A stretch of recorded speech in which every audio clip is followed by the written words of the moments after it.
جب حضرت اسماعیل علیہ السلام 7 سال کے ہو گئے تو حضرت ابراہیم علیہ السلام نے ملک شام میں اپنے گھر میں یہ خواب دیکھا کہ وہ حضرت اسماعیل علیہ السلام کو ذبح کر رہے ہیں، تو وہ وہاں سے سفر کر کے ان کے پاس پہنچے۔ اس وقت وہ اپنی والدہ کے پاس تھے۔ انہوں نے حضرت اسماعیل علیہ السلام کا ہاتھ پکڑا اور اللہ تعالیٰ کے حکم کی تعمیل کے لیے چل پڑے۔ راستے میں شیطان ایک جانی پہچانی صورت میں آپ کے پاس آیا اور بولا، اے ابراہیم، کہاں جا رہے ہو؟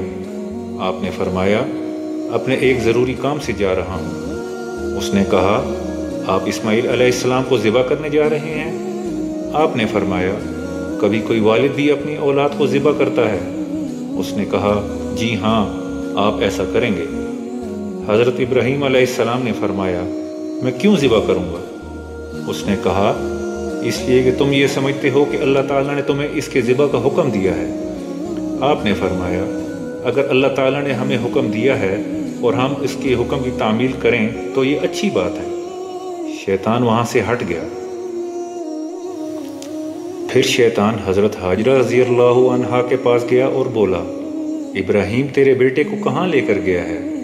انہوں نے کہا، اپنے کسی کام سے گئے ہیں۔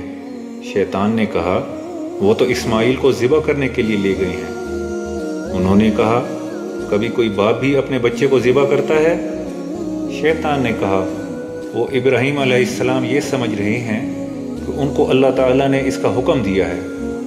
انہوں نے کہا، پھر تو اچھی بات ہے کہ وہ اللہ تعالیٰ کے حکم کی تعمیل کر رہے ہیں۔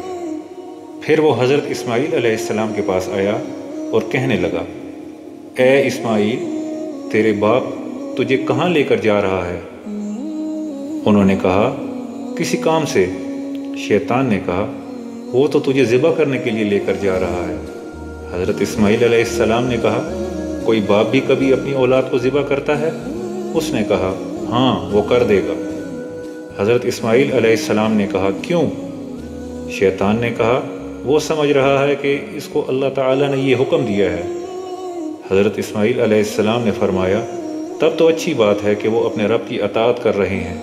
بہرحال حضرت ابراہیم علیہ السلام حضرت اسماعیل علیہ السلام کو اپنے ہمراہ لے کر منا کے اس مقام پر پہنچ گئے جہاں کا انہیں حکم دیا گیا تھا۔ پھر وہاں پر آئے جہاں پر آج کل قربانی کی جاتی ہے۔ یہاں پر آ کر حضرت ابراہیم علیہ السلام نے فرمایا، اے میرے بیٹے، اللہ تعالیٰ نے تیرے ذبح کرنے کا مجھے حکم دیا ہے۔ حضرت اسماعیل علیہ السلام نے جواباً کہا، آپ حکم کی تعمیل کیجئے، کیونکہ رب کی اطاعت میں بھلائی ہی بھلائی ہے۔ حضرت اسماعیل علیہ السلام نے پوچھا، کیا آپ نے یہ بات والدہ محترمہ کو بتائی ہے؟ آپ نے کہا، نہیں۔ اسماعیل علیہ السلام نے کہا، بہت اچھا کیا، ورنہ وہ بہت پریشان ہوتی۔ لیکن ایک بات کا دھیان رکھیے گا کہ جب آپ چھری میرے حلق کے قریب کریں تو اپنا منہ دوسری طرف پھیر لینا، کیونکہ یہ بہتر ہے کہ آپ صبر کریں اور مجھے نہ دیکھیں۔ حضرت ابراہیم علیہ السلام نے ایسا ہی کیا اور حضرت اسماعیل علیہ السلام کی گردن پر چھری چلانا شروع کر دی، لیکن یوں لگ رہا تھا جیسے تانبے پر چھری چلائی جاتی ہے جس سے چھری کی دھار کند ہو جاتی ہے۔